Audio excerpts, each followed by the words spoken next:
it's something you want to talk about so openly. So perhaps we can do a one-on-one with Simon also.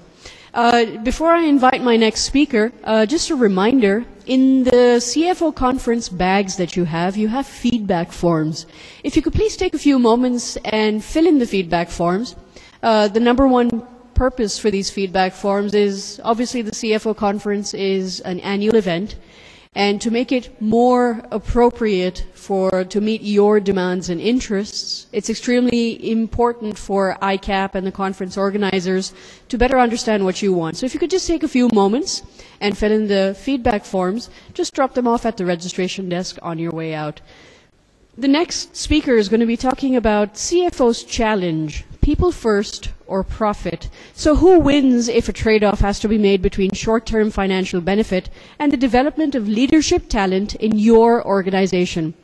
Why does the CFO need to be a champion of organizational development? To address this topic, I've got the HR head of Bank Al Falah, Mr. Mudassir Aqil. Mudassir Saab, can you please join us on stage? All right, to be fair, the right side of the hall also needs to applaud, so we need to give Mudassir Saab a very, very big round of applause. Thank you. Thank you very much. Assalamu alaikum, everyone. I'm really glad to be here today. When I received the invitation from ICAP, I couldn't really believe my good fortune. I thought for the first time in my life, I'm going to talk and the CFO is going to listen. So, and not only the CFO, a room full of accountants, so it's like a dream coming true. My topic is fairly simple. It's an old discussion every day between the HR people and the finance people, both of them blaming each other that one is placing profit before people and vice versa. I'd like to start off our discussion by asking a simple question. Is all the value of your company captured on your balance sheet? How many people say no?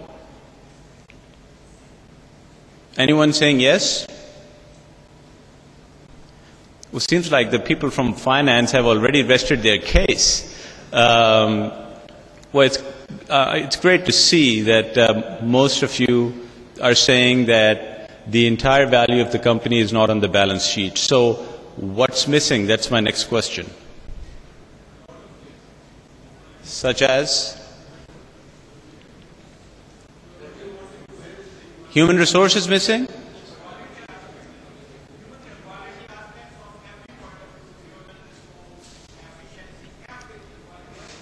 The quality aspect, human resource, quality of leadership, innovation, research, quality of strategy, ability to execute strategy, so on and so forth. All of these things are missing.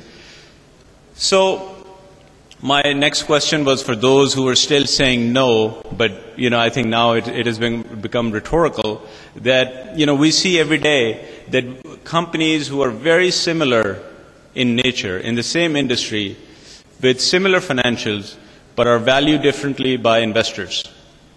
So the reason why it's happening is, just like you just mentioned very correctly, because there are a lot of intangible things that are going on behind the scenes which are not on the balance sheet. So the question is that what are those intangible things and who is managing those intangible things? Now, this is a great exhibit which is slightly dated but nonetheless still very revealing that the source of value has shifted from tangible to intangible assets over the last 30 years. You see that in 1982, a good 62% of the value of a company, by the way, this is S&P 500 research done by Brookings Institute, was 62% was coming from tangible assets, which has now, probably the number is even more aggressive, in up to 1999, the value has moved to 85% coming from intangible assets.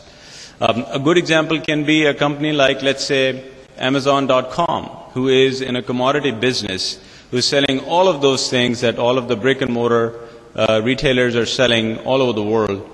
But their real intellectual capital is not on what they're selling, but the process they have put in place. And the value chain that they have created, that's the strength and that's the value Amazon.com brings to its investors. Similarly, a few years ago when Coke essentially moved all of its tangible assets to its bottlers, the only thing it had left was the brand and the process, and which was at that time valued at $15 billion. So all of these things we notice have a lot of value which is not really showing up in the financial statements. But even then, every day, all of you sitting in the executive suite are making decisions where we are happily investing, let's say, in buying a table that we can depreciate over 5 years, but we would not spend the same cost on developing an individual because we would have to expense that out immediately in year one.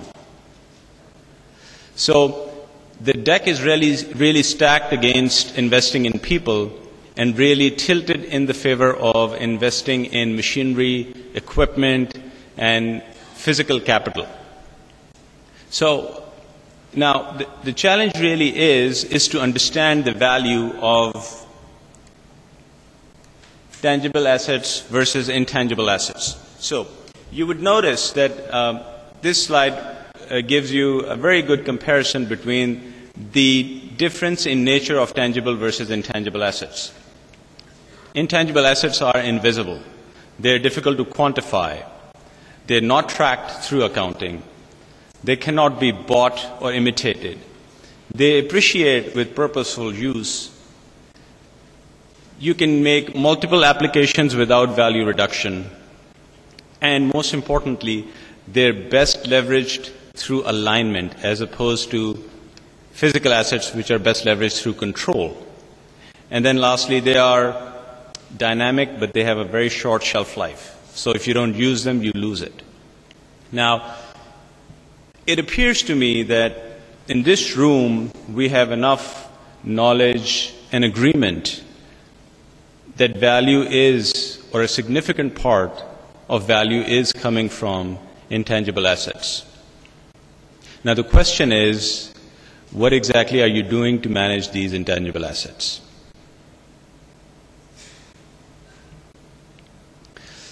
Jack Welch, perhaps the most celebrated and well-reputed CEO of the 20th century, when he was asked about core competence of GE, he said only two things: allocation of capital and ability to evaluate people. These are the two core competencies of GE.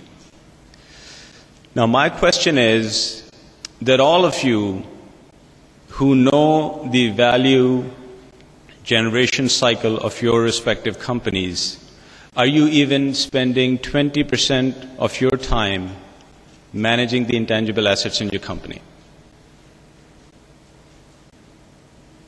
Anybody who says yes? No, I didn't think so.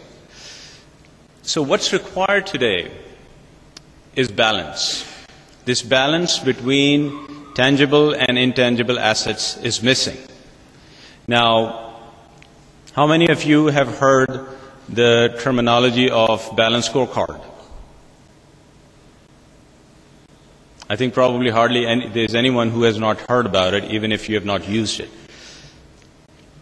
Balanced scorecard was introduced in the early 90s by an academic and a consultant, Kaplan and Norton, the academic from Harvard and a KPMG consultant. And basically, what they realized is exactly the same thing that I've been talking about, that financial statements are only giving a very small picture. The big part of the picture is really missing, and to capture the entire value and capturing it in a strategy and then executing against it would require a balance between tangible and intangible assets. So what they did, they introduced a very simple process that defines strategy,